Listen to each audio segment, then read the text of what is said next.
SCMP MMA Live Chat this week. Joining us is someone I would like to call a guru. We were just talking about gurus before this, but I'm just kidding. I'm just kidding, Craig. I'm just kidding. Fight Nice Picks. The guy, he has turned into a phenom. Him and Matt over there at Fight Night Picks. Go to their YouTube page. These guys do a phenomenal job. Craig, always good to have you on. You've always been supportive, and I'm I love the content you guys put out all the time because it's like straight to the point, no bullshit. Thank you, Craig, man. I'm excited to get to chat with you once more. Well, I appreciate you having me on. I mean, I looked at the guest list of the guys that have been on the show before me. Holy smokes. I don't know if I can live up to that. And I don't know if I can live up to that intro either. But yeah, I'm really looking forward to it. And I have to actually give a shout out to a former guest that you had on. And I saw his name pop up in the old Twitterverse. I was doing my research right before I came on here about the Burchak and Lopez fight they just announced for the UFC card. And I had to look back at Lopez's first fight in the UFC where he took on Merab Dvalishvili. So to Mike Heck, I have to say this, and I have to do my best, Matt Serra. Come on, Merab! That's what I got for you. That's all I got. See you later. Lovely, lovely, lovely, man. There's a lot of history, right, with the Loudmouth crew and and things that go back even up to like the MMA Today days. And man, there's so many people that are intertwined from years back. I think a lot of people don't know that, but we are intertwined. And of course, always right next to me in the middle is Nick Atkin. He is the man behind the ones and twos. He'll be doing all the production for us. So if you need something to pop up, Craig, Nick is the man. I don't know if he's our Jamie, but he's like a level above that character. Certainly not young anymore. Yeah. Well, middle age, I guess. Right. Anyways, any comments as well? People just leave them there. I'll put them on the screen. You guys got some questions? Yeah, Nick will filter through those and pop them up on the screen. So be involved, man. We usually get to most of the questions, so whatever you ask, we'll get into it. But before we get into anything that's going on in MMA, man, I just wanted to go over like Craig's channel, man, like what he's done in the past year, man. Just talk about the progression, because I remember we spoke like at the end of last year about like YouTube and all this stuff, and this is all private chats and everything, but you were at like maybe, I don't know, maybe like 1,000 subscribers, maybe a little bit less, and then now I believe you are at what, 16,000? That's in a year. Could you have imagined like your channel becoming this big in that time frame?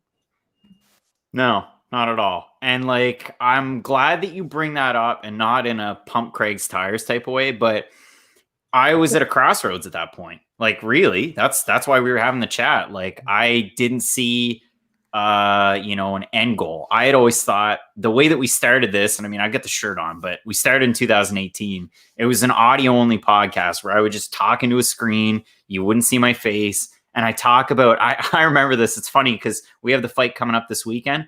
Ramiz Brahimaj was like the prospect that I was talking about that week. The very first week, I was like, this guy at the time, he's 6-0. All of his wins are by submission. You got to watch out for him. Now, 2 years later, he's in the UFC. It's kind of crazy how things work out like that. But I went from that to doing a daily radio show, and it was like, holy smokes, like, this is awesome. The sky's the limit. And then my co-host actually passed away, which was terrible. So Ty O'Keefe was my co-host. He passed away. And then I really thought, well, I don't know what I'm going to do now. I kept writing on the website. I incorporated my brother. So you heard about him there, but Matt Allen, my co-host with Fight Night Picks. Most people, I guess, don't know we're brothers, which is kind of strange because we look alike, sound alike, and have the same Twitter names, almost usernames. But yeah, so we got to a point last year where it was like, I don't know. We started doing these prediction videos, but they were picking up, but they weren't really picking up. So we went from 250 subscribers in the summer of 2019 to January, we had 1,000. And then, yeah, we're at where we're at right now. It just kind of got crazy. But just if there's anybody out there that's like really unsure, or you're thinking about starting a YouTube channel, I can't stress this enough.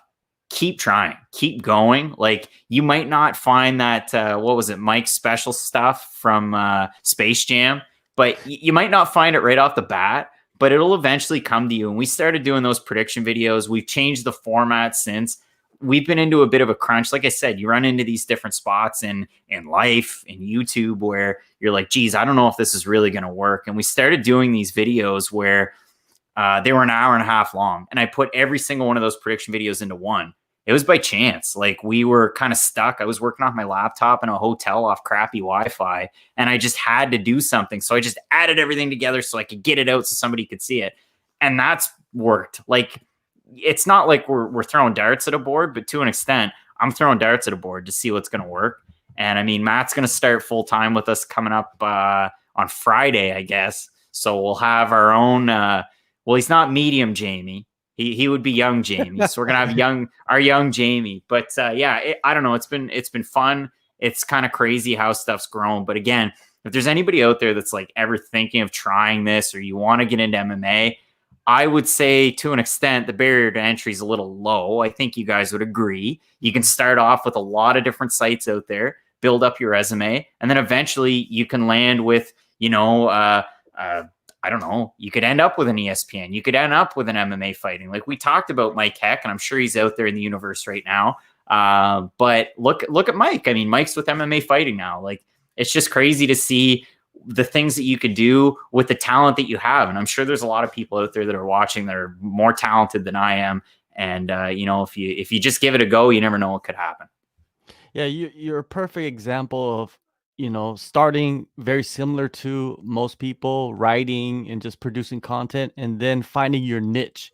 And I felt like at that time, I was like, man, this guy, him and his brother found their niche. And I was just, in my mind, I was like, it's just a matter of time until you guys blow up. And I felt like you guys made the first stage of blowing up, which is just exploding your YouTube page. Now it's just like getting those views to like 50,000 to 100,000, because that's when you're starting to make like pretty decent money on YouTube, right? Like you're at that stage where you're just leveling up and produce, and people don't understand like how much effort it takes and time it takes to get those videos ready. I feel like a lot of people just they think like you just sit down and you just start recording and that stuff comes out your mouth. How do you get that?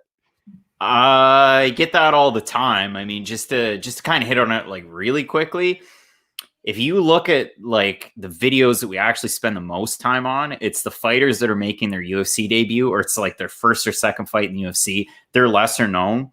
Honestly, we like to give those fighters a bit more of a shine because, as you know, a UFC career, pretty short. We're only talking 2-3 fights max. So for a lot of those people, it's trying to understand their background. Like Burchak's coming back against Gustavo Lopez. Maybe you didn't follow Anthony Burchak 5 or 6 years ago when he was in the UFC. So we talk about his Division II pedigree, the fact that Tyrell Fortune, who's fighting on the Bellator card tomorrow night, he wrestled at Grand Canyon University. When Burchak was there, he wrestled with Jamie Varner and who was the other one? Efrain Escudero at the same time. Like, it's kind of crazy. So you just connect the dots, and it's a lot of fun, but it's really time consuming. I mean, you're reading through bios, you're going on Instagram, then you make up the graphic. And I mean, some people laugh, like when we had our graphic for Philip Haas and Jacob Malkoon, and that's a whole other, I don't know, I always say a weird bucket of muscles, but that fight was ridiculous. But to make that graphic, go out and look up Jacob Malkoon before he made his UFC debut. Go look at his Instagram.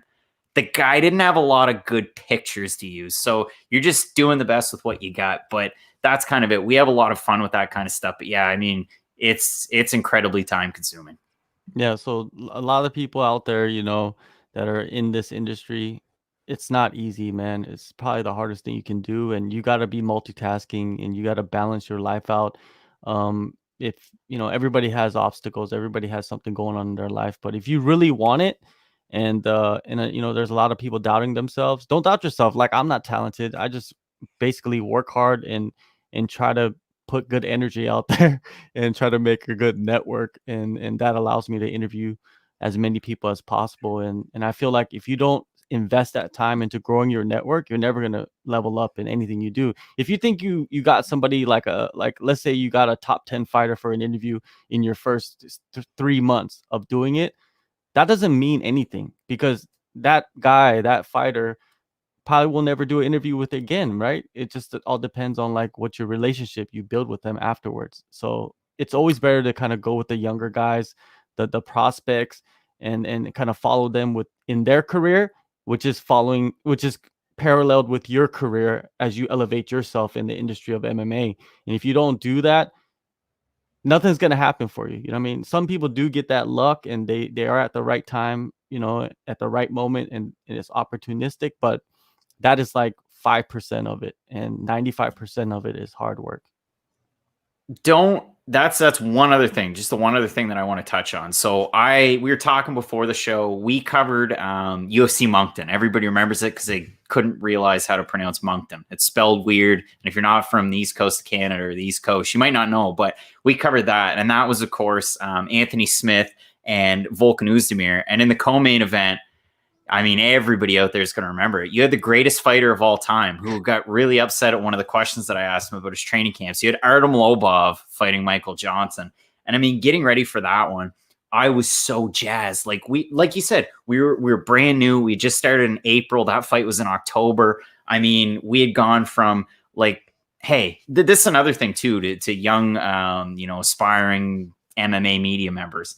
I just reached out to a promoter in Maine. I'm in Canada, by the way. So, it's a state next to us. It was about a 5-hour drive to where they were at. And the guy's like, can you come down tomorrow? I guess I'll come down. Why not take the opportunity? So we went from that in June to in October actually covering the UFC. And I remember I did an interview with Volkan Oezdemir over Skype. And I mean, at the time, he was coming off a title challenge loss to Cormier. And this was his comeback fight. Like, I was over the moon. And all of a sudden, it was like, holy smokes, we're like the next MMA junkie. We've got fighter interviews. We've got all this content from Fight Week. And right after Fight Week was over, everybody left and nobody kept coming back. So you got to kind of find your niche. You got to keep kind of the momentum going, bringing on more fighters, just trying your hardest to get out there, whether it's in the Instagram DMs, the emails, you're talking to managers, you're talking to promoters. And then the other thing, and I got to wrap on this one here, Mr. JHK, do you know that you're in our little YouTube trailer? Oh, really? Oh, yeah, I do. Yeah. I've seen it. Yeah. I've seen it a couple of times, of course. I mean, I messed up the video quality, but you're in there, and your level up phrase is in there.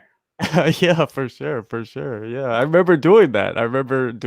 Podcast. Yeah, man. It's just finding your niche and doing it. And even with us at SCMP MMA, man, we've found our niche and we're going with it.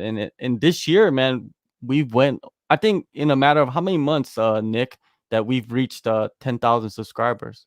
Is it like 4 months, 5 months, or something like that? It just boomed.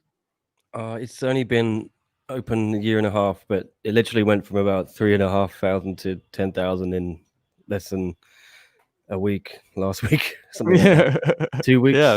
Yeah. So you never know when it's gonna happen, man. But you find your niche, man, and that niche will become a big gap for yourself and just burst through it. And I'm just glad to be a part of it. And I'm glad you found yours, man. And you're doing really well for yourself. And it's good to see people, that's parallel to you, just growing in their own lane, but we're still doing the same thing. Yeah, I mean, that's it. And that's the other thing. Don't be afraid of competition too, because they're going to be out there. There's going to be competitors. And I mean, you don't have to just have a chip on your shoulder and be upset that they're there. I mean, even if especially if you're just starting out, try and collaborate too. It doesn't hurt. It really doesn't. All right. Well, speaking of, you're talking about a legend. Now let's go into the legend of last weekend. Anderson Silva. He went in there against Uriah Hall, and I felt like in that fight, if Uriah Hall didn't respect him too much, he would have probably finished him in the first round. But it's Anderson Silva, man. I feel like a lot of people have missed out, especially the newer fans. It's not their fault. They missed out on the brilliance of Anderson Silva. Like, there has been, and I'm talking about, you could talk about Khabib, you could talk about John Jones, you could talk about every single champion that has held the belt in the UFC. There will never be anybody like Anderson Silva. Just go to his performances against like Yushin Okami. That's a title defense right there. His performance against Chael Sonnen in the first fight, his performance against Forrest Whittaker. There has been nobody that has done things that he has done in that cage at that level. And a lot of people say, oh, the competition and blah. Hey, these guys are the highest level fighters in the world at that time. And if you just think about fighters that are coming out now that are at a higher level, but the competitions that are at a higher level. So it's just like it balances out, man. Anderson Silva, I can't believe it's just like this is a guy that really like I started watching the UFC again in the mid 2000s because of Anderson Silva. I was watching the Pride at that time. You know, I wasn't even thinking about the UFC because Pride was just so booming and everybody was just like, I was in Asia. So it's like Pride is on here at the time I'm awake in the evenings and you're watching it live. But then Anderson Silva made that switch and I was, and it was him and then BJ Penn and a couple other guys at that time. Man, it's not sad to see him do this because I feel like he could still continue fighting. It's not like I want him to retire, but you know, I don't think he should be fighting top 15 guys. That's just the thing. It just shows you in his last 5 fights. What do you think? Are you a guy that Craig that thinks like fighters should retire, or what do you think? I mean, I gotta pick up where you kind of started. Was I an Anderson Silva fan? Not at all. Couldn't stand Anderson Silva. Why? Because he never fought GSP, and I was a GSP guy. I mean, growing up in Canada, GSP is your guy. He's the reason why I got into MMA. It was GSP, Shogun Rua, and Lyoto Machida. Those were my 3 guys when I get in. So for me, Anderson Silva was kind of like the bad guy. Why won't he take the fight with GSP? It was probably vice versa, but still, I look at it this way. I mean, the guy's 45 years old. There's definitely still some gas left in the tank. And I look at those losses too, like Uriah Hall, the greatest prospect to never happen, maybe, kind of something like that. Jared Cannonier. Geez, he had a pretty competitive fight with your former champ, Robert Whittaker. Israel Adesanya. Is he the greatest middleweight of all time? I don't know. We'll find that out. But he's got a big fight coming up against Blachowicz. He beats Brunson 3 years ago. That's still a pretty big win. I know it's controversial, but it's still a pretty big win on not a good card. Probably one of the worst cards ever. Loses to Cormier, Bisping, Weidman. I'm looking at those names. I don't know where Israel Adesanya's career is going to go, but Cormier, Hall of Famer. Bisping, Hall of Famer. Weidman, probably a Hall of Famer. And Adesanya, probably a Hall of Famer. For him to be in his 40s and putting on performances like that, it's insane. So again, do I think he should keep fighting? He's still halfway competitive. Maybe have like, you know, the rumored Bellator Legends division or something. Have a fight like that. But yeah, it's not the time to have fights against the Uriah Halls of the world. I don't think like Omari Akhmedov is a good fight. Like there's fights that you just gotta kind of just press the brakes and hold off the gas for a bit. He has 1 fight left on his contract. I believe Dana White said that after the fight in the post-fight press conference. If he does come back, who does he fight? You know, if Anderson wants to fight, he's gonna fight. So if you could choose the perfect opponent, you know, I feel like there's a couple guys out there, but I want you to tell me, you know, Craig, what your ideas on a perfect opponent for his last fight would be. I mean, you have a look at the rankings again, and you probably shouldn't go there. So let's go down a little bit. Well, you know, there's Brad Tavares. He's got a fight coming up against Antonio Carlos Jr. Like, you want to go low risk, right? So one of those 2, Carlos Jr., Tavares. But then I keep going. I mean, Andrew Sanchez, that's too volatile. Kevin Holland, Sean Strickland, Carl Roberson. Like, how far down do I have to go? Zach Cummins? Do we want to see him fight Zach Cummins in his last fight in the UFC? I don't think so. It's a really tough one. I mean, maybe you go with somebody that's way out there. Like, again, that really won't hurt him. Like Andre Muniz. Maybe you do that. Like, I'm really grasping at straws at this point, but I don't want to see the guy take a lot of damage. But again, I'm going down through, I'm on Ranking MMA right now, looking at the names. All of these guys that are ranked in the top 15 have legit power and really, like, they're very skilled. I mean, of course, they're in the UFC, but it's tough. It is. And, you know, everybody's going to bring up Chris Weidman, the trilogy of that, you know, and I could see that happening possible, but then it's like, man, do we really want Anderson Silva to fight Chris Weidman? Because also Chris Weidman has been a shell of himself, but I still feel like Chris Weidman is capable of beating some of the guys in the top 15.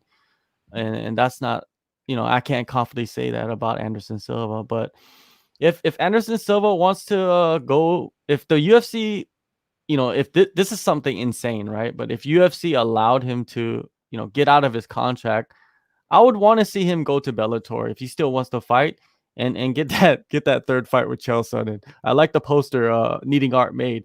And I feel like, man, that would be fun to watch because Chael Sonnen has been a shell of himself for many years. And he hasn't fought in a long time.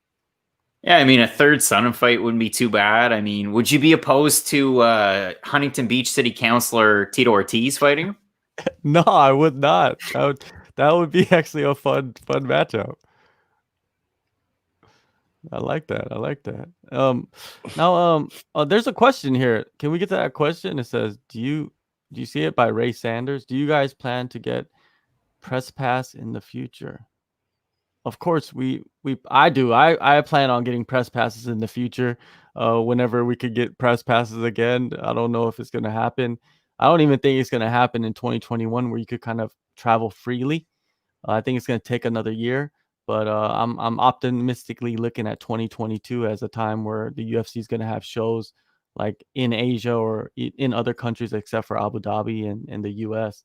But that's optimistically. What do you think optimistically, Craig? It's tough. I mean, you look at it in Canada. Remember that Brazil show where John McDessie and Randa Marcos fought on it? And then when they had to come back to Canada, media made it like a huge deal. Oh, geez, they got to quarantine for 14 days. That's commonplace here. And where I live, so I live on the east coast of Canada in New Brunswick. And if you leave the Atlantic provinces, so that's New Brunswick, Prince Edward Island, Nova Scotia, Newfoundland, and Labrador, if you leave there and go anywhere else in Canada, Quebec, Ontario, any of the other provinces or territories, you have to quarantine for 14 days, even if you go to other places in Canada. So for us, it's a pretty heavy lockdown in those respects. And I think you're right. I think, 2022, hopefully, maybe. Yeah, it all depends where you're at. You just made a clear point right there. It's like it depends on where you're at, where you're coming from, where you're traveling to. Korea has a 2 week to Singapore, quarantine. John, huh? Oh yeah, because they're gonna possibly make a green lane between countries, which is nice for us. But for the UFC, there's a lot of barriers if they're gonna put on shows, especially like all these people are talking about New Zealand. They have a 2 week quarantine when you land there. How are they gonna do that with all the staff and the fighters coming in, if that's even possible? But if you have a government that's willing to play ball, maybe. Singapore. I heard the fighters in one championship, they actually did a 7-day quarantine when they landed in Singapore. So it's not even 7 days. They stay in their room for a couple of days while they await the tests, but they do have to stay inside the hotel. They can't leave at all. Yeah, well, that's still like a it's kind of a quarantine, obstacle, that the fighters have to go through, especially leading up to a fight. You have to be stuck in a room. What I mean? Will Chope right now is in a 2 week quarantine, and when he gets out of quarantine, he has to weigh in the next day and then fight the day after that. Imagine that. You don't have no coaches. You don't even have a scale to weigh yourself. What weight class? Welterweight. Isn't that crazy? Remember when Will Chope fought at what, 45? Exactly, at 45 against Max Holloway of all people, which is nuts, man. But there's a lot of barriers, man. It's just the reality. I look optimistically. I look at 2022. If it happens before then, I'm happy as hell. I'm dancing in my feet or whatever you want to call it. But going back to the event, right? The instant replay, that was something that they implemented in Vegas in that last show. And I wanted to get your thoughts on that. Nick, could you put up that article? I sent it to the WhatsApp. It kind of gives a little bit more detail on that instant replay. But Craig, while he's doing that, let me know what you think about that. Nick, I got a question for you. Yeah. Oh, I got a multi-task here. Come on. Well, it's a law ball. It's a law ball of a question. Are you a footy fan? Football, soccer. Yeah. Yeah, I love it. Yeah. What do you think about VAR? Patrick Vieira. No, VAR. Oh, VAR. Sorry. Yeah. Yeah, it kind of screws you over sometimes. Sometimes it saves your ass. So I'm just firmly in the camp of you win some, you lose some with it. I think it balances out that old adage. It's helping get decisions right. Some of the offsides, obviously, a little bit stupid when you're offside because your armpit is further than the defender's armpit. But I don't know. I think it's good overall. I wish I could remember the game because I was never, because I mean, yeah, soccer. I was never a soccer fan. I never grew up a soccer fan. And I was playing ball last year, 2019, and I tore pretty well everything on one of my knees on a Friday night. Saturday morning, I wake up, my legs, I had one of those peg leg braces on, and I'm sitting around with nothing to do. I turn the TV on. I have the Zone in Canada, and I thought, you know what? I'm going to start watching Premier League. Why not? Let's give it a go. Don't even have a favorite team. First team I watch, I'm going to start following this team. I'm going to be a fan. Big Tottenham Hotspur guy. Oh, and I watched, again, it was a game this year. It was a game in the past month. There was a kick that hit an arm, and it glanced off the arm. It wasn't a handball at all. It glanced off the arm, and it ended up screwing them out of it was either a win, a tie, whatever it was. It was a terrible call, but it was just because of VAR. I don't want things like that to happen in MMA. Now, I get it that, you look at the Ed Herman fight, and I know his nuts are up in his chest, right? And sometimes you're going to make calls like that. But apart from that, I think it's a good thing. I'm a big baseball guy. Baseball's my sport. Baseball and hockey. See, I said I was a soccer fan, but loosely, very loose. I couldn't even remember the game. But I do like baseball a lot. Baseball brings in replay. Yes, sometimes they're not great calls. And I mean, you look at some of the calls where a guy's called out when he's trying to slide into second base because he just let off of the bag for a split second. An umpire never would have seen it, but replay did. That stuff's probably going to happen in MMA. But I just think as technology evolves, you have to implement it to some extent. I'm fine with this replay, especially. And I mean, the other fight was the Sarah Alpar fight against Jessica Rose Clark. That one was pretty close. If you had the benefit of replay, I think it definitely would have helped in the moment. And I know Chris Tione's probably a big guy that probably needs a little bit of instant replay. Yeah, definitely. Man, I like it. My team gets so many penalties on replays, Manchester United. So I think we even got one against your boys, Tottenham. Then you scored 6 against us. So I'm just waiting. I'm just waiting for the controversy to come with this replay.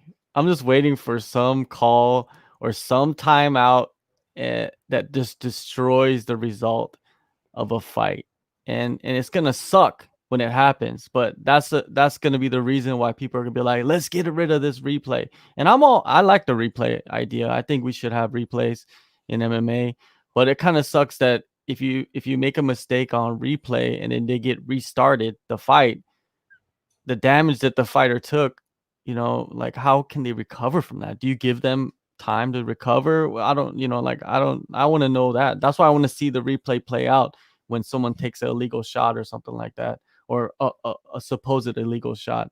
But no matter what you do, there's going to be controversy that comes up, and it's just that's what I'm waiting for, is them to make mistakes to fix it.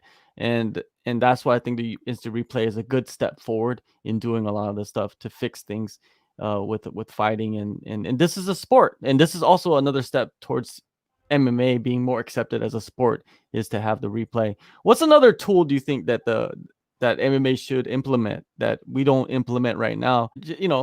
Let's talk about it. Because I mean, let's say you have your token 3 or 4 judges that you always have, your Saul D'Amato, your, I don't know, Adelaide Bird every now and again. Like, if you had a regional panel of judges, and I mean, I've talked about this before, but if you had a panel from the Northeast of the US, if you had one from the Southwest, if you had one from, I don't know, Eastern Europe, Western Europe, just an idea, but you have these different judges, you break them up and have them covering certain events. That's one thing that I've kind of talked about more in depth than I will at a surface level here. But there's so many issues with judging where you look and you have somebody and it's like, holy smokes, where did he or she come from? I've never heard of them before. You bring them up on MMA decisions. They've only done 2 or 3 fights in the last couple of years. And I remember, what was it, in Texas? There was a fellow that hadn't judged in years in MMA, and there were controversial decisions on his record already.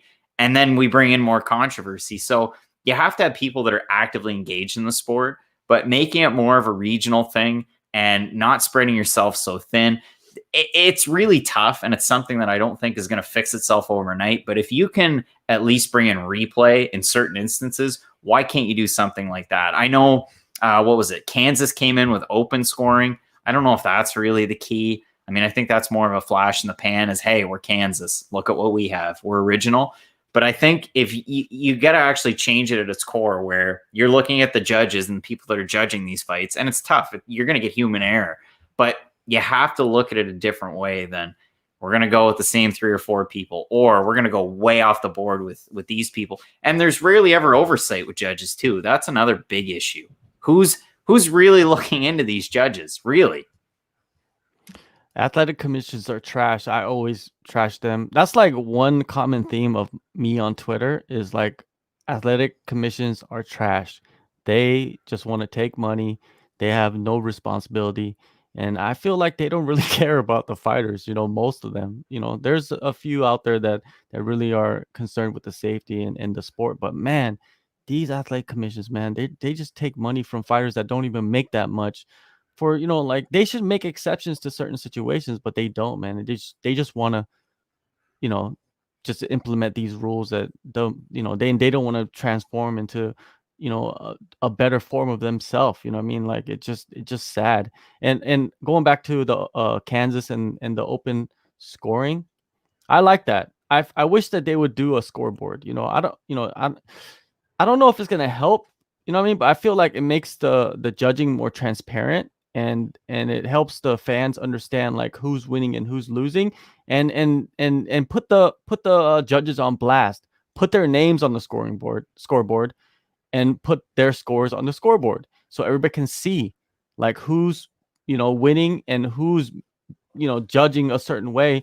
And then you got to look back and see like which judges made mistakes and which judges are just don't know how to understand what fighting is and get them out of there and replace them.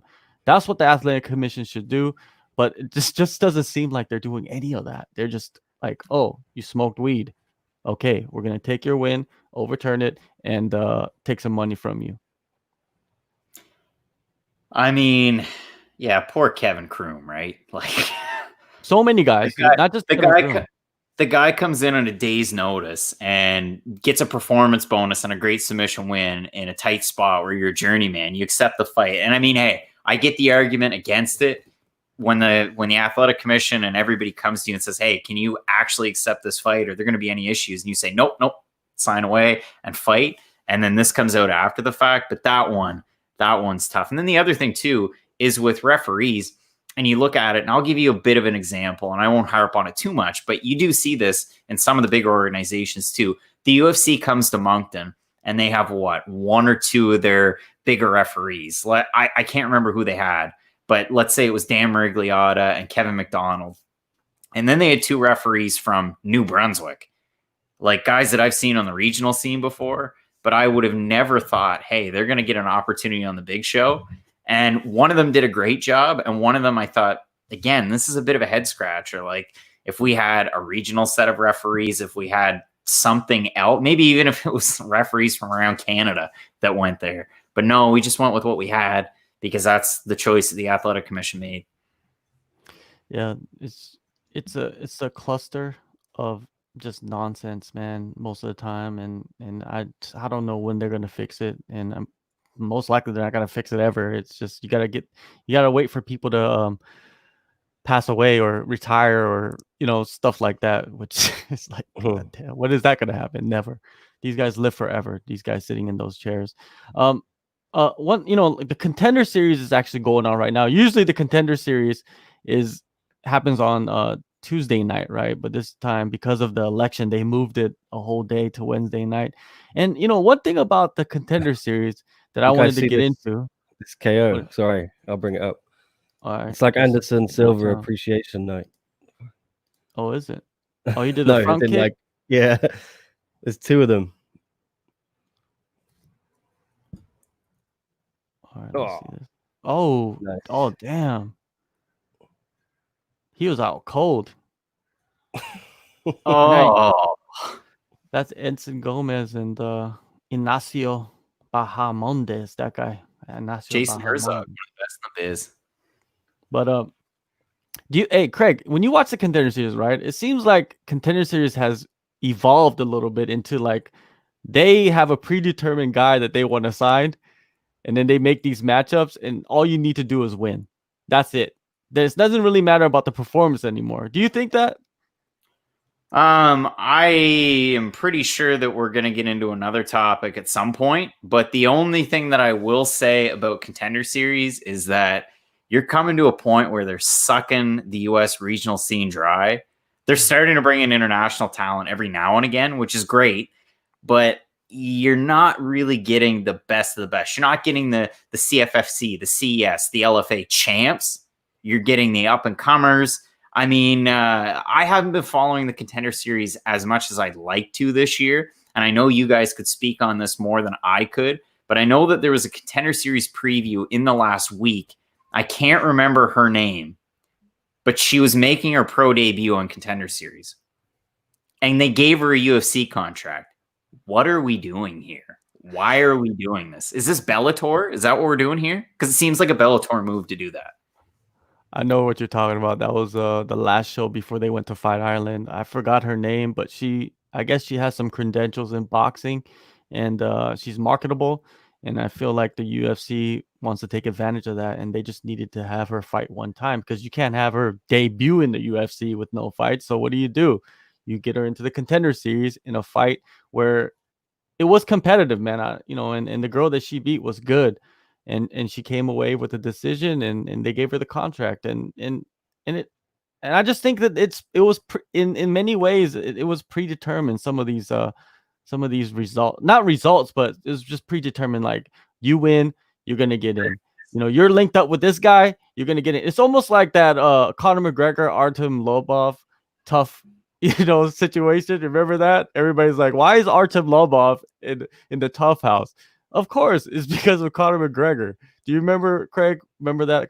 It's not even controversy. It's just some talking point that people was bringing up. Oh yeah. And Danielle Wolf, that is who it was. I couldn't remember, but again, it's a case where remember Heather Hardy? Like it's like Bellator repeating itself. And Bellator. I love Bellator, but oh man, some of the things they do, I just scratch my head.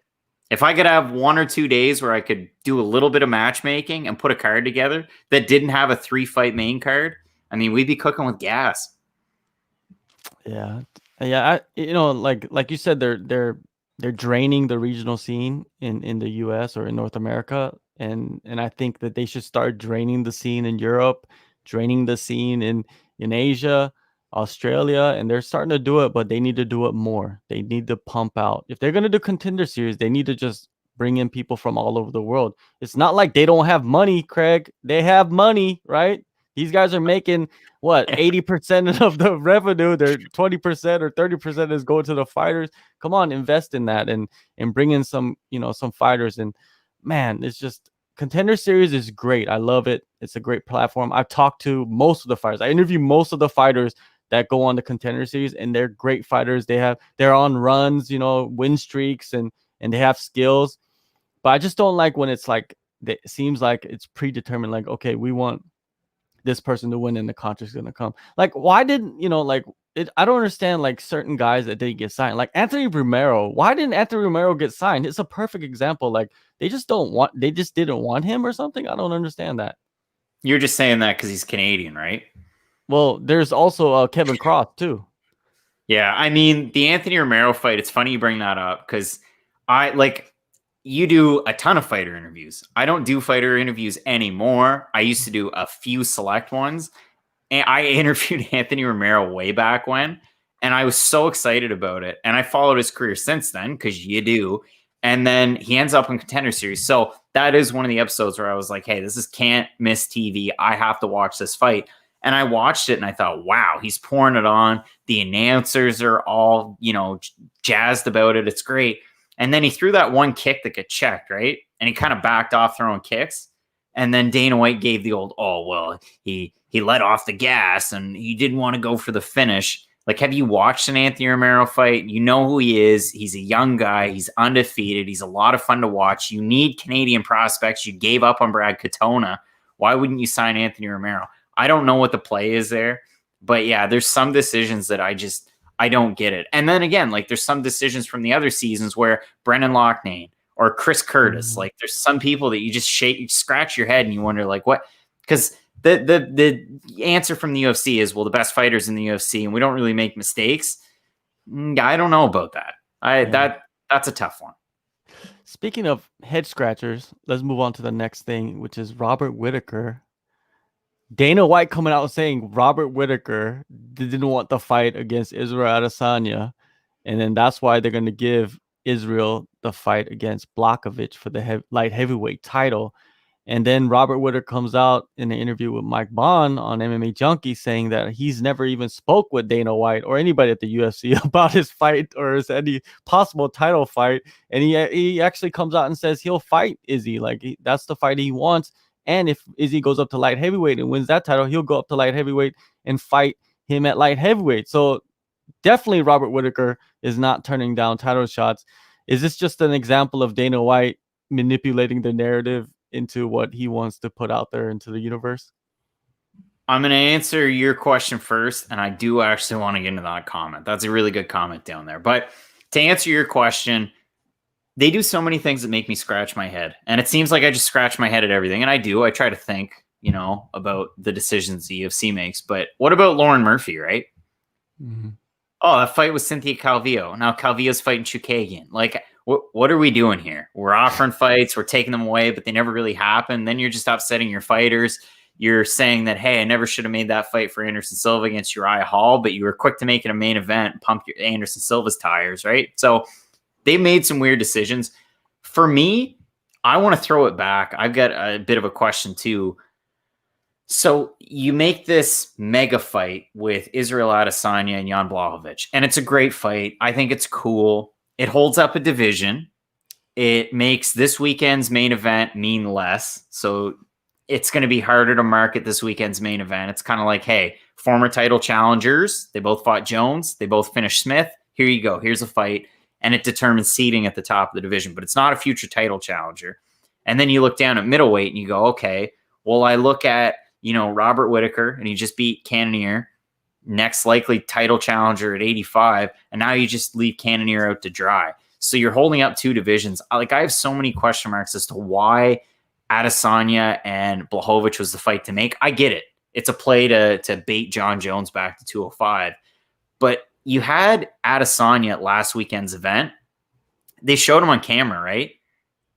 But like, if you were going to make a fight with Jan Blachowicz, wouldn't you want to market it heavily that you have Adesanya there?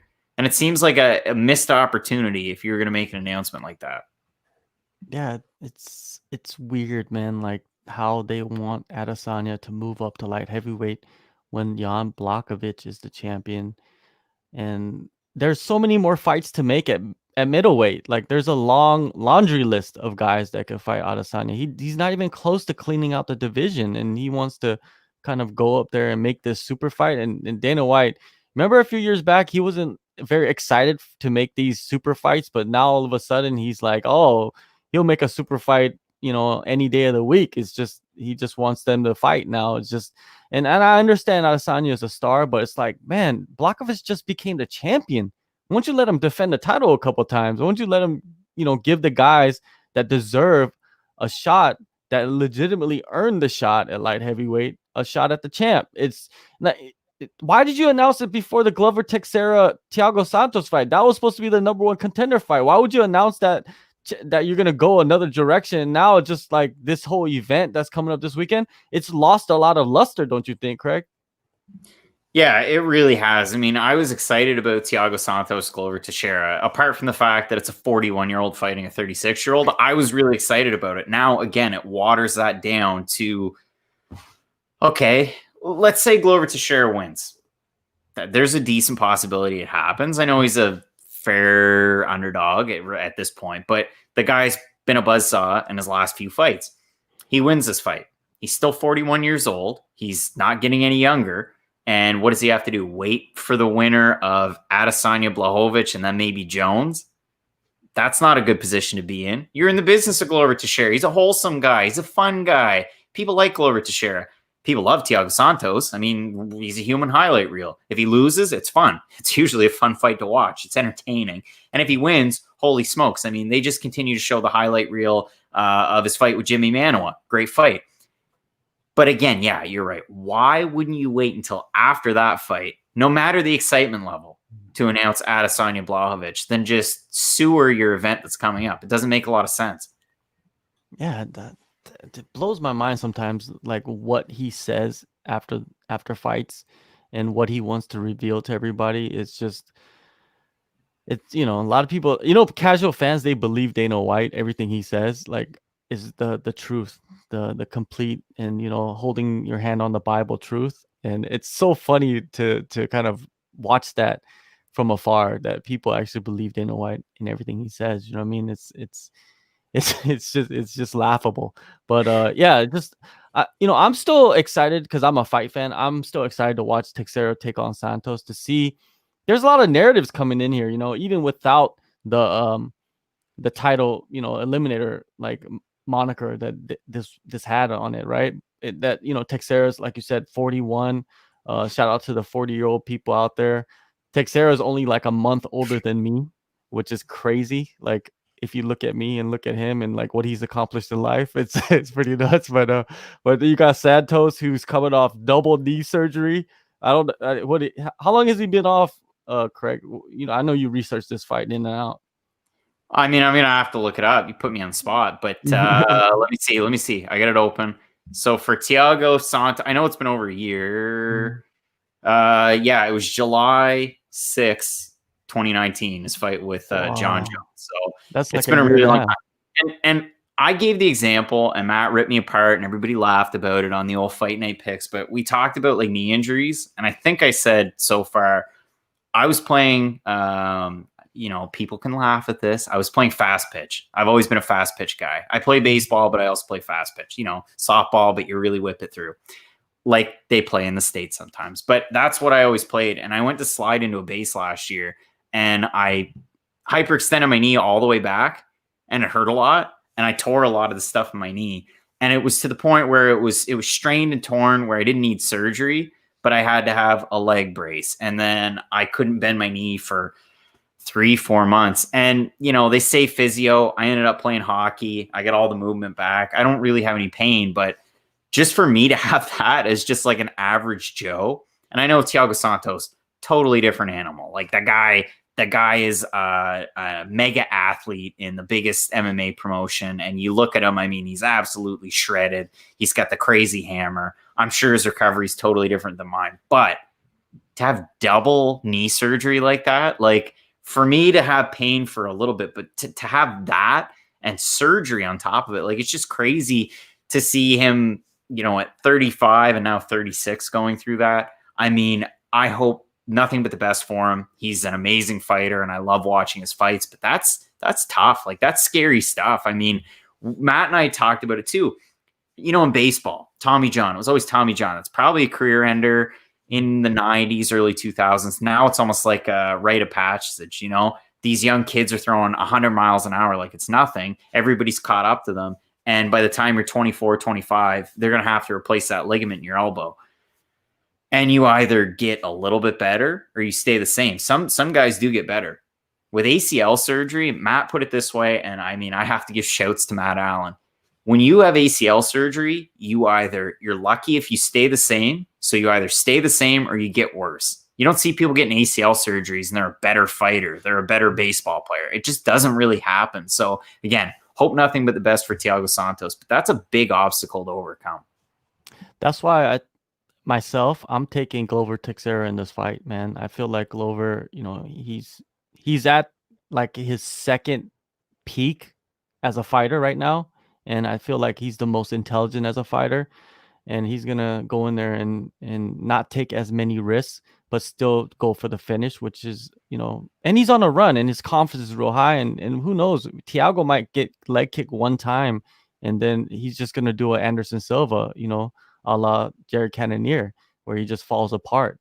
It's, man, yeah, it's a dangerous thing right there. Thiago Santos coming back from those knee surgeries, and I'm very interested to see what happens to him, especially at the age that he's at. But if you guys want a more in-depth breakdown of that fight, go to Craig and Matt's page over there at Fight Night Picks and watch that, because I'm gonna watch it, and it's gonna be entertaining. The comment up there too about BTC announcing events in 2021. It's topical because I'm actually in Nova Scotia right now. So we have a promotion that started up in 2019 called Fight League Atlantic. Jesse Arnett fought for them. They've had a couple names. They had the one event, and then 2020. Regardless, they had an event in February. I ended up missing it, which was fortunate and unfortunate because I was coming back from vacation. I flew out of the States, flew back into Portland, Maine. And if you know the card I'm talking about, the NEF card where Manny Bermudez fought Bruce Boyington, and Bermudez's fight after the UFC, I actually ended up covering that instead of covering FLA, which I regret. But to tie that in, I do think the Canadian regional promotion should be all right. Based on the message that they sent out on Facebook. Fight League Atlantic said our third proposal went into the Nova Scotia Combat Sports Authority this week, and they're hoping to have cards coming up soon. They really are. And they had a submission grappling event in the last couple of weeks as well. It was only competitors from Nova Scotia. It was supposed to be maritime competitors, but we had a little bit of a flare up in New Brunswick, so they ended up shutting it down just for Nova Scotia contestants, which is fair. I mean, everybody probably understands that. But again, they're looking at having fighters. It says capacity fans and Atlantic province athletes only. So they're trying to be as safe as possible, 25% capacity. If it happens, I'm sure we'll be in Nova Scotia. I think their events are usually targeted, or they have been targeted for Truro. That's not a far drive for me. But yeah, hopefully Canadian MMA should be able to survive it, because there's all sorts of good talent up here. I mean, BTC's got a great presence. TKO, everybody likes TKO, so hopefully they can come back too, and everybody can kind of bounce back in the new year. Yeah, man, it's good to see that that's happening in Canada. Over here in Korea, we got shows like this month, next month, and people are setting things up for early next year. Japan's been going strong, dude, with like Deep, Pancrase, all like Ryzen's been going, they're making adjustments, man, and that's what it is. You got to make adjustments until you're allowed to have full capacity. Right now, I think, most shows, if they do have capacity, it's about 25%, which is better than nothing. And they're allowing these fighters to compete at, during this shitty time in the world. But this guy, Cheyenne, Wyoming, that's a crazy name. Isn't that a city? It's a place.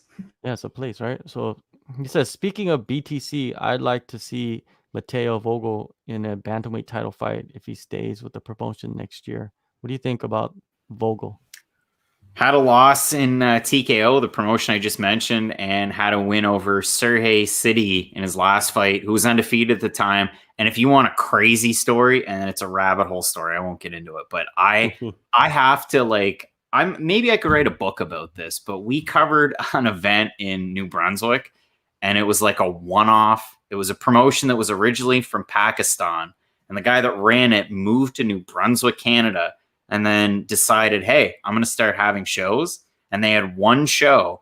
And if you look at the main event, it was Matt DiMarcantonio from Parabellum. People might know him. He fought Desmond Green at one point.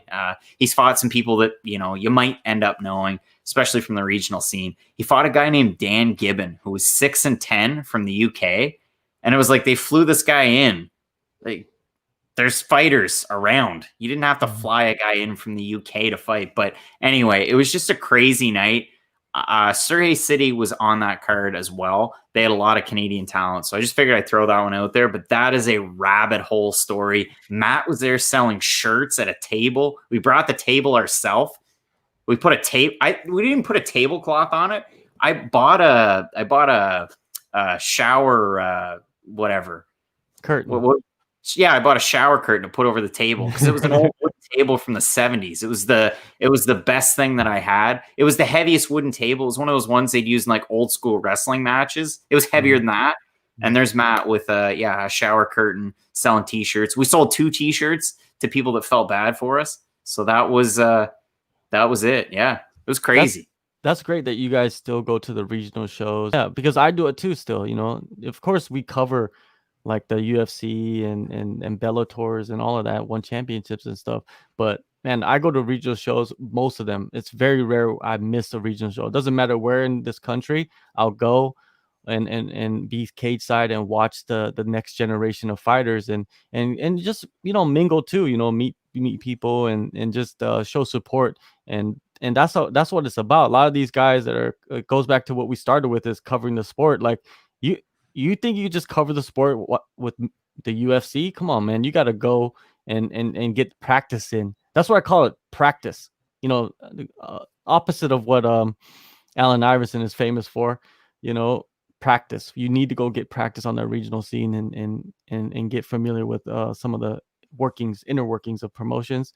And there's a lot of people that are open and it will allow you to kind of get inside information because it's regional scene, man. It's not like it's some secret stuff going on. So yeah, go to the regional scene and watch the regional fighters and support them. I think that is very important. Do we got any other questions, Nick? Yeah, we got a couple from Ray Sanders. Yeah, judging, I think. Yeah, judging. Let's see what he got. But earlier, the UFC judges sit next to each other with the same perspective of the fight, or they spread out around the ring? Well, they're spread around the ring, right? There's 3 judges. They're all in, you can't even say corners. They're just on opposite sides in like a triangle, I guess, format. And they're there and they could hear everything that's going on. And basically they're just a fan sitting next to the cage judging the fights. That's what basically the positions that they're in. So I think that they should not be cage side. I don't think cage side really matters. I think they could be up in a booth watching the fights without being cage side and still judge the fight properly. Do you think that that's possible, Craig, or do they need to be cage side? I don't think they need to be cage side. And I mean, you talk about regional MMA. I'm sure you've been to fights like this.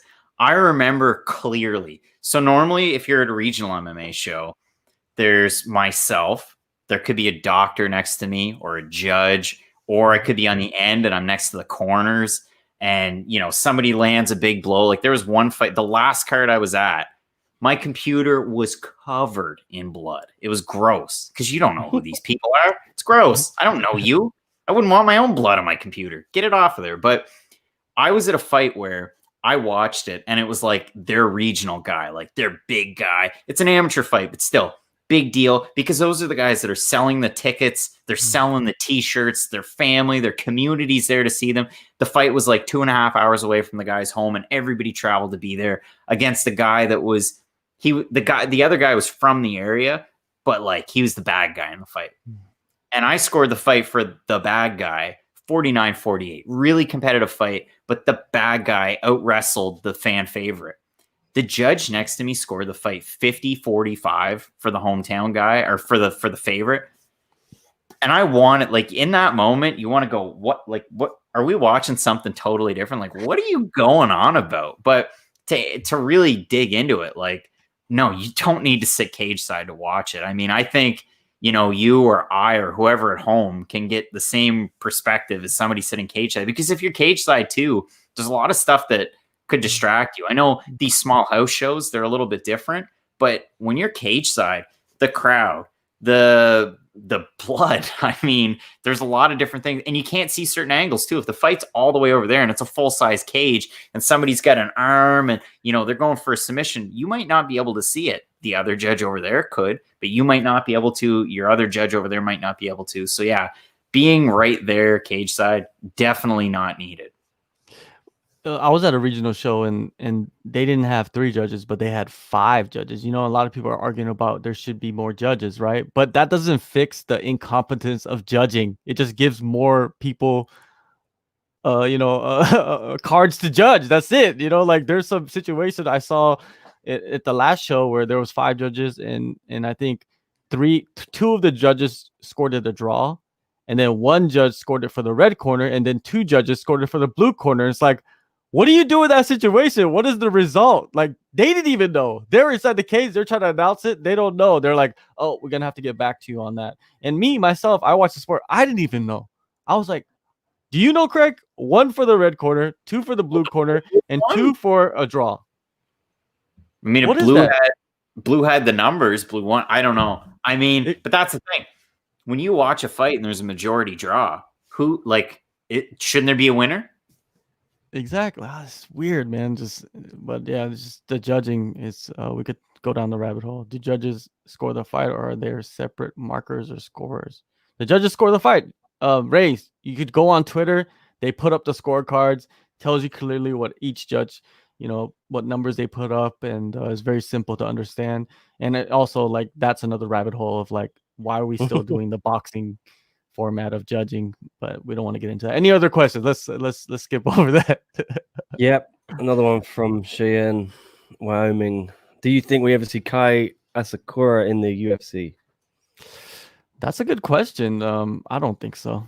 I don't think we're going to see him in the UFC. He is a guy that fights for Ryzen, and he does well with Ryzen, and I'm pretty sure he gets paid well with Ryzen, and I feel like the UFC will not give him the same kind of money to fight, and the UFC is not really interested. They're not really interested in the Japanese scene. If you look at the type of fighters that they have signed, it's very rare that a very big prospect got signed, a Japanese fighter, which is Kanako Murata, but she was fighting in Invicta. She trains in the States, and she did fight for Ryzen, but she's over there. She's kind of like a outlier among the Japanese fighters, and it seems like the One Championship is picking up all the good Japanese fighters if they're not fighting for Ryzen. So that's my spiel on Kai Asakura. What do you think? I know your fingers crossed, but fingers crossed, but it's probably not going to happen. It's unfortunate because, again, the Japanese scene's huge and there's so many great prospects. And there's, like you said, there's so many shows that are actually going on in Japan right now. It's obviously tough to follow every show in MMA. I mean, you got Contender Series tonight, you got Bellator tomorrow, you've got UFC on Saturday. Like, there's a lot going on. But Kai Asakura, obviously such a good prospect. And then the other thing to touch on the Japanese MMA scene, when was the last time the UFC had a card in Japan? Was it not St. Preux and Okami? I don't even remember. It's such a mystery to me why they don't make more of a push. I don't either, because it seems like they sell out every fight when they do have shows in Japan, but they don't care about Japan. And they barely care about Korea just because of the Korean Zombie. I feel like if the Korean Zombie wasn't there, if he wasn't so popular, if he wasn't such a high-level fighter, they would never have a show in Korea. And they're just focused on China. They want China. That's just because of my guy Charles Jourdain, right? Exactly. Exactly.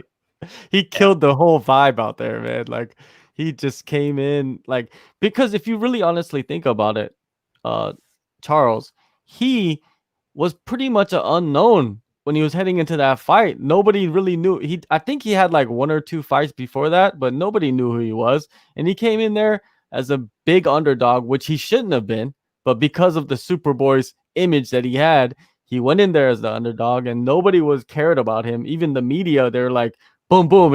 He was gone like in a flash. And then he went in there and knocked out the Superboy. And after that, he kind of showed that he is a very high-level fighter. He had a great fight against Andre Fili, which maybe he won that fight. And then he went into the draw in this last fight, which was kind of crazy to me, that sequence of him beating the Superboy, going to the decision with Andre Fili, and then drawing with Josh Kulabau. What's next for him, man? Is he going to get disqualified for illegal nut shots? Hopefully not. I mean, hopefully, you get another half decent prospect or like a big name in the division to take on. But he's so exciting. I mean, that kick, it's coming. It's just, when's it going to come? Because he's so explosive. Like, he's so much fun to watch. And I mean, for Canadian MMA fans, like it was said before, it's not like we have a lot of regional MMA going on at all right now. There's only a handful of names that you can get excited about. Like you talked about, you have Tanner Boser coming up on Saturday. He's probably the biggest, but you can't even call him a prospect because he's 17-6-1. Like, Mirsad Bektik was the prospect forever. Eric Silva was a prospect forever. There's a point where the prospect ends. Nathaniel Wood's nickname's still the prospect, and he has tons of fights. There's a time when it ends, but for Canadian MMA, it's an exciting time, but like it'd be cool if we had some more prospects pushed. I love Tanner Boser. He's one of my favorite guys to talk to, and he's one of the most difficult interviews to have too. At the same, it's a challenge because it's like you don't know if he's gonna give you a long, deep answer or if he's just gonna give you a short, blunt answer. And most guys, when you interview them, you kind of get a feel of like what type of interview they are. But him, it's just like I gotta come with the heat. If I don't, he's gonna be giving me some craziness, and I at the same time I love that too. But yeah, I like Tanner Boser. I hope he has a lot of success. But he does have a hard fight this weekend. I don't think it's an easy fight, and a lot of people think it's like easy. Andre Arlovsky, he's been knocked out 11 times. He's easy. He hasn't been knocked out in a while. You gotta understand that. Like, and he's fought some power punchers in that division. Yeah, it should be a good fight. I mean, it's tough because Arlovsky with a style that's kind of morphed over time, I would say. And it's not that it's boring or anything. It's just you have to protect yourself. And Boser can fight that point fighting style. We saw it all the way up. I mean, it's not like his record, it's overwhelmingly knockouts. There's certainly knockouts on his record. And he was fighting good talent over in Russia, or whether it was with Unified. He was fighting some good guys, but you've seen it. He can adapt his style too. Losing to Cyril Gahn was the best thing that could have happened to him, because I honestly think Cyril Gahn's future champ. But like for Boser to lose that fight, it's a learning experience. And then to have the fight against Lins and Pessoa, I mean, it's the sky's the limit. You know, they matched him up against some good fighters. Fights have fallen through, whatever. But this fight against Arlovsky, huge name. I know he's been a stepping stone for a lot of different guys, but that should be a really good fight. Yeah, I like that they gave him this opportunity. You know, he deserves it. I think he's taken 2 short notice fights recently, so let him get in and get a big name, man. Shout out to Tanner. What we got next? There's some JMMA, it seems like. They were just commenting on right, the debate about Ryzen. This is from Tristan though to you, Craig. Craig, are you a strategic handicapper? You're on mute, Craig. Gone off, yeah. I got myself there. Tristan, you're a regular with Fight Night Picks, so cool to see you over here as well. To really answer that question, we're stealing your fans. Sorry. It's well, that's fine with me. It's not one that I get into very often. And it's not even one like we do a live show on Saturday where we recap the picks and we kind of talk about who we're feeling at any given day. I'll get my head above the question. I'm really, really conservative in terms of actually gambling on fights, like really conservative. So what I do is I pick my best 2 or 3 and I might just single them out. I don't go on anything crazy as far as parlays are concerned. I get a lot of people, Tristan, that hit me up in the Instagram DMs and they'll go, give me a 5 or 6 leg parlay. Are you kidding me? When you parlay like that, it's not that it's over. It's a little reckless, but it's every time that you add somebody else, obviously your percentage of, getting a good card or winning that card go down. And when I get asked that question, I mean, again, I get into the realm of, well, boys, who are your locks of the week? Well, I got burned on Molly McCann, Tyler Santos. I got burned on Mark Casey, Rafael Fiziev. I got burned on Agapova over Dobson. I mean, that one, Agapova was a minus 1,400 favorite or something crazy. Like, it seemed like a pretty safe thing to say, especially given her performance against Cyphers and Shanna Dobson's run in the UFC. It's not something that we do too much. So yeah, I like to kind of keep all that stuff kind of a little bit closer to the vest. But personally, I'm incredibly conservative with the way that I do it because I'm all about slowly making money and not just as Carlos Condit said after his fight with Court McGee, I'm not all about blowing my wad. So I try not to blow it all on one shot. I don't go ridiculous with the parlays. I just try and slowly raise that number in the bankroll, take a little bit out and slowly build it back up again. And that's what I'm all about. And, you might end up losing some on a Saturday night, but next weekend, you're not trying to win what you lost. You're just trying to slowly build it back up. And for me, that's worked. And it's more like, I'm not a big units guy. I'm not a huge, I'm not Yanni the Greek, right? But that's kind of how I do it. Well, basically, Craig doesn't endorse you ruining your life with unfathomable parlays with like 6-7 picks in a row and betting thousands of dollars on it, because most likely it's not going to happen for you. And I'm going to be honest with everybody, I've never actually betted on fights in my life. I've betted people, like a friend, like, hey, let's make a quick bet, but I've never like went on any site. And it doesn't it also helps because in Korea, online gambling or fight gambling is illegal, so I can't do it legally. I could try to swivel around and and try to make some bets, but I don't want to do that. It's just too much extra work, man. I don't want to. To me, it's like, I say this on our show and everybody gets a laugh out of it. The first time I said it, I think people thought like, this guy's a square. And, I don't curse and swear. I don't get too riled up very often. I mean, in the Tanner Bozer video, spoiler alert if you haven't seen it, but I crack a beer with my teeth. I don't drink on air ever, but I did in that video because you remember Tanner Bozer with the monster can. So I went with a Molson Canadian. And we try not to be homers too, right? We try and give an accurate method of victory for both fighters. We try and cover both fighters somewhat in the same light. And then at the end, we give an open and honest pick on it and try and be as unbiased and analytical as we could. Now, in this Bozer fight, we went a little bit off that script. We had a little bit of fun. Hopefully people like it. But again, yeah, I try not to go crazy. I try to be pretty conservative with it. And at the end of the day, I'm a fight fan. I'm covering the sport. It's tough to try and separate it. It always is. And you try to be unbiased. But at the end of the day, I enjoy watching these fights. Just like, you're talking about going to regional MMA shows. That's what I love to do. I love to watch the fights. I love to talk about the fights. I love to go to the fights. So I always say this. This is a fight, to me, it's a pass. It's a pop and popcorn type of fight. I sit back, I enjoy the fight, and just whatever happens, happens. Like Teixeira and Santos. Am I going to put any cheddar down on Glover Teixeira? I might. I took him as an underdog. I might. But to me, it's a pop and popcorn fight. And then when I started saying, I used to say, I'm going to have a couple of pops on a Saturday, people thought like Mountain Dew and Dr. Pepper. No, you silly goose. It's a whirly pop. It's a beer. I'm going to have a beer and watch the fights. That's why I don't do live shows, because I'm going to sit there, have a couple of pops, enjoy the fights, and, it's time to unwind. Enjoy it. What is that? Whirly pop? Yeah, a couple of whirly pops. Is that a name of a beer? No, it's just beer in general. A couple of whirly pops. It's just the terminology of the region. I've never heard that one here. Yeah, we all pick up new terminology talking to people around the world.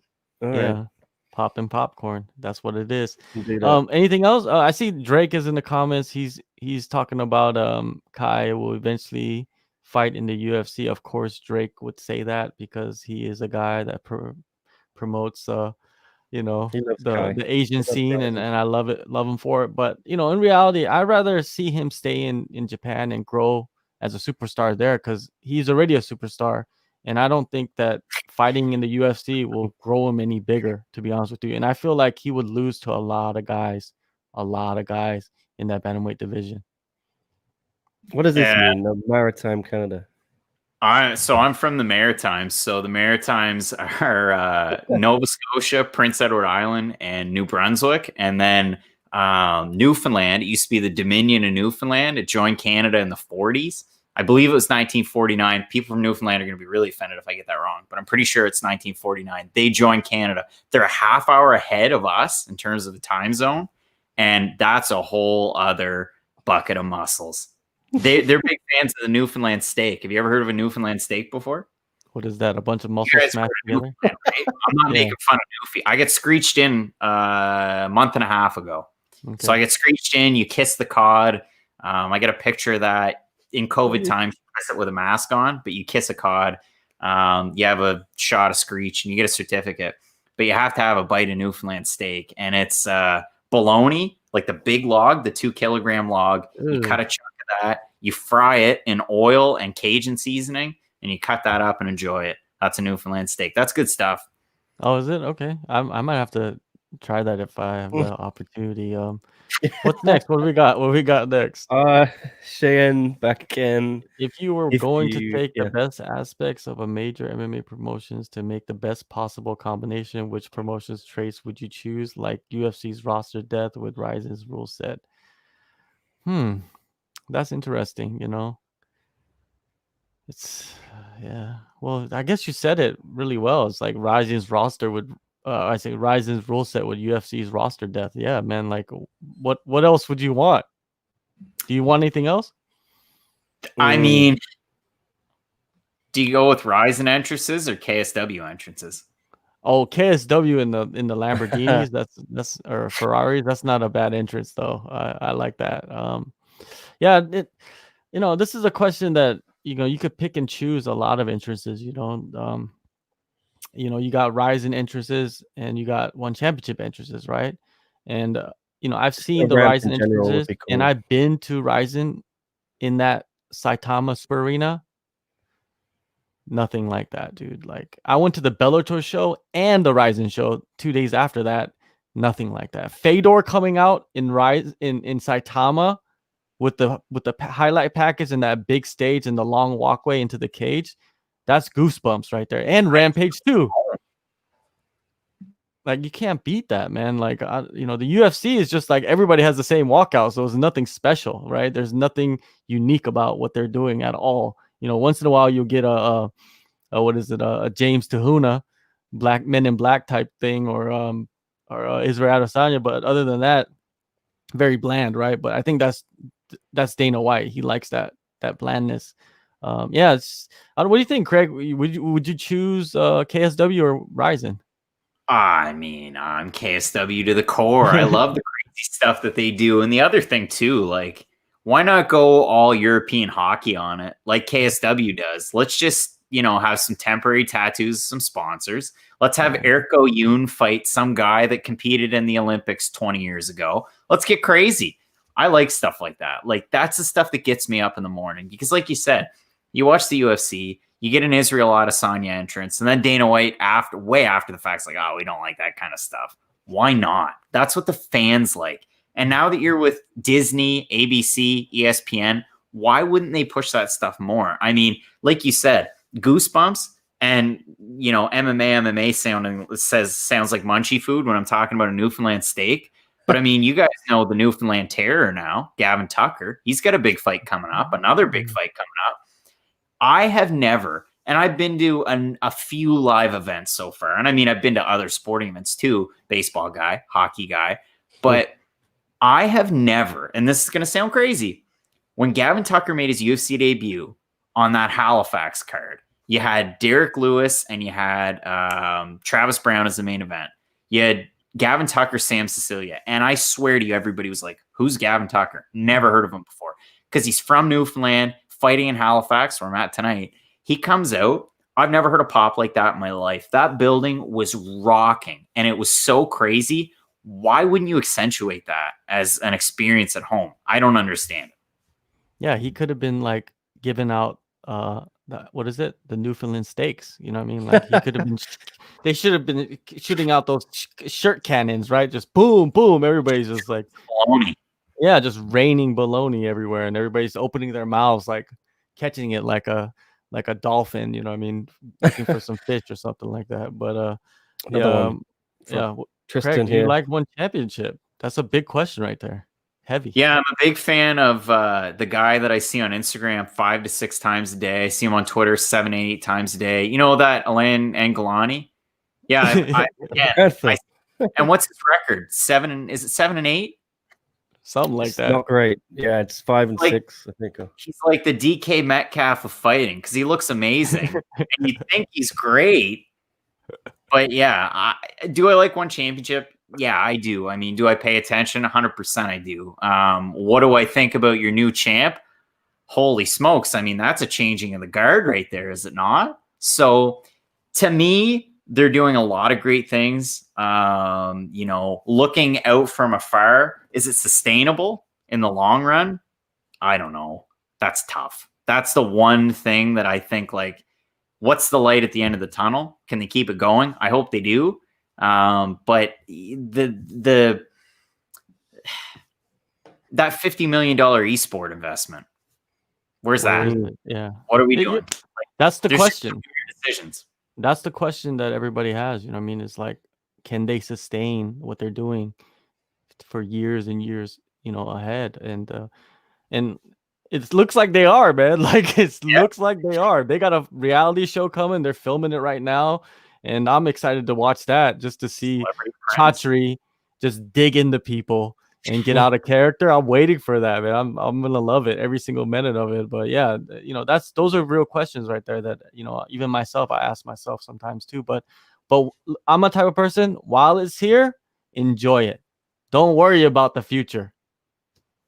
That's it. And the one other thing that they do incredibly well, they market women's MMA very, very well, to a point that the UFC can't. And we get this question all the time. When's the UFC going to have a women's atomweight division? Well, I look at one championship and I look at some of the things that they do. Why doesn't the UFC try and do things that they do? I don't know. Do they think that they're better? Probably. I mean, that's kind of we're big UFC. We're better than everybody else, but there's definitely things that you can learn from one championship. I mean, let's face it. Are there social media numbers? Their social media numbers? Are they blowing smoke? I don't know. I mean, I don't have access to them, but they're definitely making impact. That's for sure. Yeah. Well, you need to have someone like a Ronda Rousey come in that's an atomweight and come in and say, Dana White, you're going to have an atomweight in the UFC, blah, blah, blah, blah, and then, and then make him eat his words. But I don't see that happening anytime soon. There's nobody that's a Ronda Rousey. There's nobody. Ronda Rousey was Ronda Rousey. That's it. Nobody's going to come in with that impact. It's just past, right? So anyways, we got to wrap this up. Yeah, well, she's not going to be no Ronda Rousey. Come on, let's be real. Like Ronda Rousey was a phenom, dude. Like she wasn't I don't consider her the best fighter, but she was a phenom and she took advantage every single second of it. If they took Angela Lee, would that make a splash in UFC? No matter how good she is at fighting, but would she catch on if she had the right opponents? Oh, I think she would, but she's no Ronda Rousey though. Like Ronda Rousey's just like the swag, the everything. She had the full package. But you could easily market her to just about anybody. There's a Canadian storyline. You can market her in the States, you can market her in Asia. Like she really does. She could become a big star. You never know. And the mothers too, she has that mother storyline now, being pregnant. But yeah, like we don't know until it actually happens. But one championship is not letting go of Angela Lee. That is never going to. Angela Lee's going to be like 50 years old, and she's going to be doing the matchmaking for one championship. She's going to be taking Chatri's spot as the person running the whole show. They're lifelong one championship. Christian Lee's the same way, and the brothers and sisters that are coming along, they're going to be the same way, and they're leaving a legacy with one championship. But I would like to see them go to the UFC, especially Christian Lee. I feel like Christian Lee, he's still so young. He's like 22 now, and it's like the guy has incredible talent at 22 years old and experience too against high level and beaten high level guys already. That's what I want to see, but I don't see that happening either. But I don't know.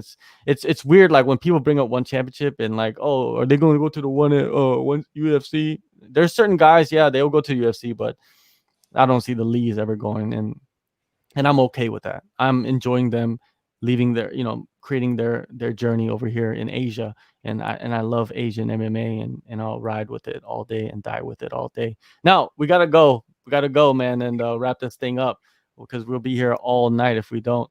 Last two questions, of course, for our guest, Craig. UFC referee error of the year, man. I know I sent you this question, and I know you're like passionate about this, and give me what you got, man. Do I go with the most obvious one? Because I mean, I've got two queued up, but do I go with like the most obvious? So the most obvious one, I think it's got to be the Kutsilaba fight against Ankalaev, right? That's number one. And then you rebook it 4 times, and then Ankalaev wins incredibly emphatically. So that's probably number one. Number two is a fight that people went, yeah, that was bad, but like, let's forget about it. I got to get your reaction. What did you think about the stoppage between Petr Yan and Jose Aldo? Because I thought that was ridiculous. That was one where I just scratched my head and went, why wasn't that fight ended like 30 seconds ago? Yeah, I agree with you. I agree that stoppage was late, but it's kind of like lost in so many other late stoppages where it's just like nobody's talking about it. I think that's why nobody talks about it, because there's so many late stoppages that happen throughout the year that was just one of the late stoppages, and of course it was a championship fight. But man, that's kind of like that argument of like, let the legend or let the former champ go out on his shield, and I feel like that's what the referee had in his mind. But yeah, that was a late stoppage, and it was long before the 30 seconds. I think Peter Yan was just lighting him up just terribly, man. Like Aldo looked like he was out on his feet at some point, and it's, yeah, there was some bad, that was bad, but it in defense to that, I just think it just got lost in all the other late stoppages. There's a lot of them. And I mean, the Cruz fight was this year, wasn't it? The Crute? Cruz was the Dominic Cruz. Yeah, it was. Yeah, with our pal, little Keith Peterson. So I mean, the one referee that I have to see before the year ends, I need to see him, because we see him normally, I want to say, in the U.S., the Northeast, Southeast, I think Southeast. Shane Connolly's really going to like this reference, and I hope you guys get it. Gary Copeland. Give me Gary Copeland. That guy is a small powerhouse, and I think he could beat 90% of the UFC roster. I know who you're talking about, Gary Copeland. He's kind of orange. Incredibly. Yeah, incredibly orange. He has that Donald Trump look. Yeah, and I don't even think that that's tanning. I think that that's just real, his skin just oozing swag. You know what I mean? Like he's just a man. And yeah, but I guess you're right, man. I didn't even really think about the Ankalaev stoppage because everybody was so focused. It's that recency revisionism. Like you don't really think about things like 6 months ago because something just happened like a month ago, which was the Ed Herman versus Rodriguez fight. That was, a lot of controversy surrounding that because the guy came back and finished him in the third round, which was like nuts, right? And we could go all the way back to the Anderson Silva versus Michael Bisping situation too, where he came back and won the fight by decision, which is even crazier after being flying knee knocked out against the cage. Man, that was just incredible. That's why I always give respect to Michael Bisping. The one that's going to fly under the radar, and this one, this is the last one that I have, and it's a guy that's fighting this weekend. You ever watch the fight that Jamie Simmons had at LFA 70, where he got flying knee knocked out? He was totally out cold, and then Nick Childers goes in. Rob Hines is a referee. Nick Childers just goes in and sinks a guillotine, and then subs him too in 13 seconds. That's the whole fight. It's insane. It's weird.